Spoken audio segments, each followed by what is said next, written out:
YouTube আমি video বানানো শুরু করেছি গত ৬-৭ মাস ধরে। তবে এর মধ্যে এখন পর্যন্ত আমি ৫০০ এর কোটা এখনো পৌঁছাতে পারিনি। এর কারণ আমি নিজে। আমি ভিডিওতে এমন কিছু ভুল করি যে ভুলের মাসুল আমাকে দিনে, দিনে দিতে হচ্ছে। যার কারণে আমার সাবস্ক্রাইব আমি গেইন করতে পারছি না। আমার ভিডিওতে কোনো ভিউজ আসছে না। তো আজকের ভিডিওতে আমরা জানবো এমন ৫ টি কারণের কথা যেগুলোর কারণে আমার ভিডিওতে ভিউজ আসে না। আমার একবারে ১ম ভুলটি হচ্ছে থাম্বনেল এবং টাইটেল।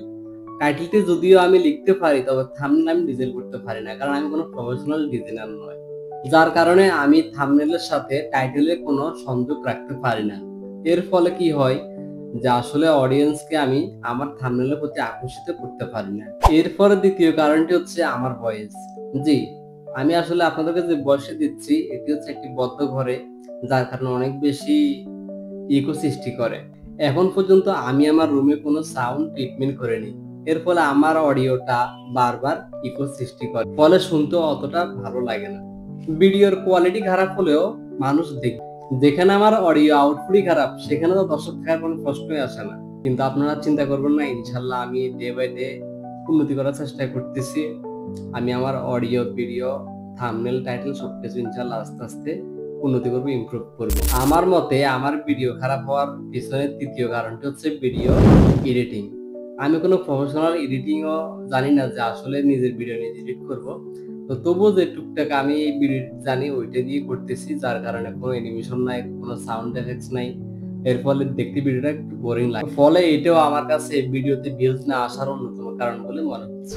ভিডিওতে ভিউজ না আসা চতুর্থ নাম্বার কারণটি হচ্ছে ভিডিও এসইও করা। আমি আসলে সেটাই করতে জানি না। ভিডিও ট্যাগ, ডেসক্রিপশন, টাইটেল এগুলাতে আমি কিওয়ার্ড ইউজ কিভাবে করতে হয় যদিও জানি, টুকটাক জানি, তবে পুরোপুরি আমি জানি না। যার কারণে আমার পুরোপুরি এসইও করা হয় না। এর ফলে কি ইউটিউব অ্যালগরিদম বুঝতে পারে না যে আসলে আমি কি বানিয়েছি, আপনাদেরকে কি বোঝাতে চাচ্ছি।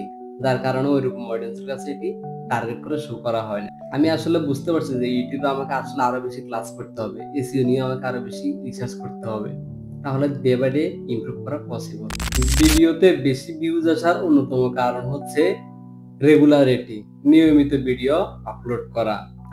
জি, ৫ নাম্বার কারণটি হচ্ছে অনিয়মিত ভিডিও আপলোড করার ফলে ভিডিওতে ভিউজ আসে না।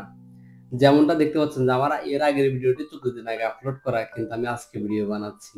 সো মাঝখান দিয়ে একটা গ্যাপ পড়ে গেল। কিন্তু যদি আপনি অন্যান্য চ্যানেল খেয়াল করেন যে স্যামজনের মতো ভাই, টিটিভি, তারপরে প্রযুক্তি এসব বড়, বড় চ্যানেলগুলো খেয়াল করে দেখবেন যে তারা প্রতিদিনই কিন্তু কোনো না কোনো ভিডিও নিয়ে হাজির হয়।